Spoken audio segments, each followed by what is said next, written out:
to see him mature into a really good adult. A Springfield mother still waiting for some kind of criminal charges against the man accused of killing her child and speaking out now for the first time. It was last September that 10-year-old Riddick Tudor was hit and killed by a car on the sidewalk outside Campbell Elementary School. Police say the man driving that car was Lonnie Yeager, and he was driving without a license. But months after the crash, Yeager was able to go get a valid Missouri driver's license. Hi there, I'm Ethan Forhetz. And Lisa Rose, a special KY3 investigation revealed there is no statewide system in place to keep him from getting that driver's license. Sarah Forhetz reports. In front of his classmates, her pride and joy was gone, just like that. He was my only child. I didn't have any more. Once I had him, he was so perfect. Indescribable pain from Riddick Tudor's mother.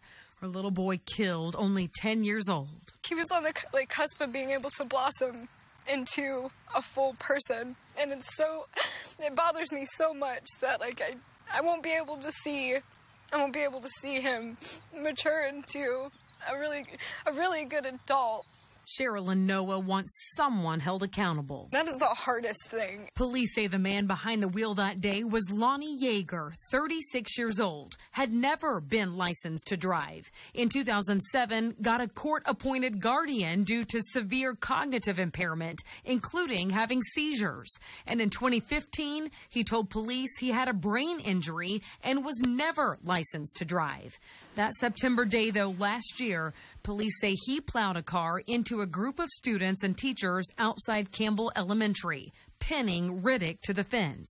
He's never been charged because prosecutors say it's not as clear-cut as it may seem. When I get letters back that this is a complicated situation, it's like, what is so complicated? And I want to know now, and I've been waiting.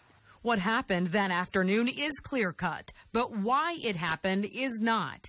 At issue is Yeager's conduct reckless as defined by law. But here's where the story becomes even more perplexing. Within months of the deadly crash, our cameras captured Lonnie Yeager driving again. But this time, we learned it was perfectly legal. He had walked into a Springfield license office post-crash and was issued a valid driver's license. So how does that happen? We traveled to the State Department of Revenue in Jefferson City to find out.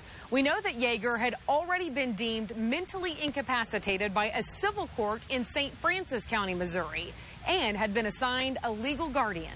In a situation where there's been a court ruling involving an individual, that the court will notify us of that action, and they will notify that something has occurred, which would make them ineligible, and we will put the flag in the system.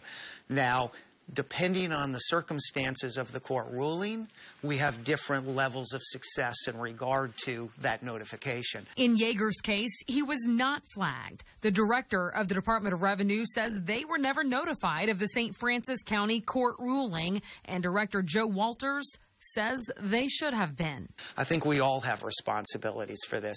You know, we're kind of focusing on that in this situation because we were not notified by the clerk. So they do have a responsibility to notify us.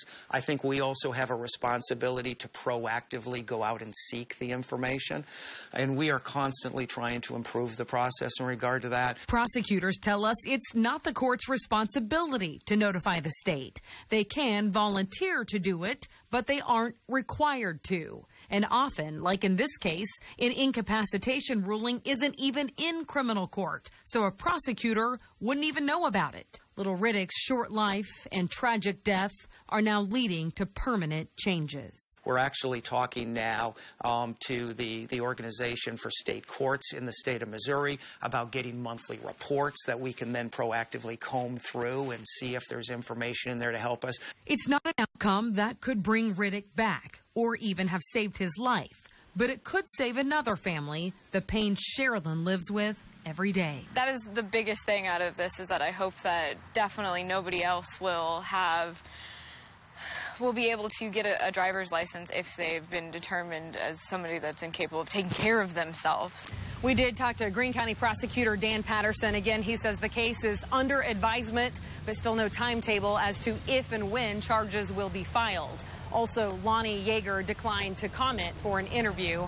But again, little Riddick's story is making changes to, quote, make the system work better.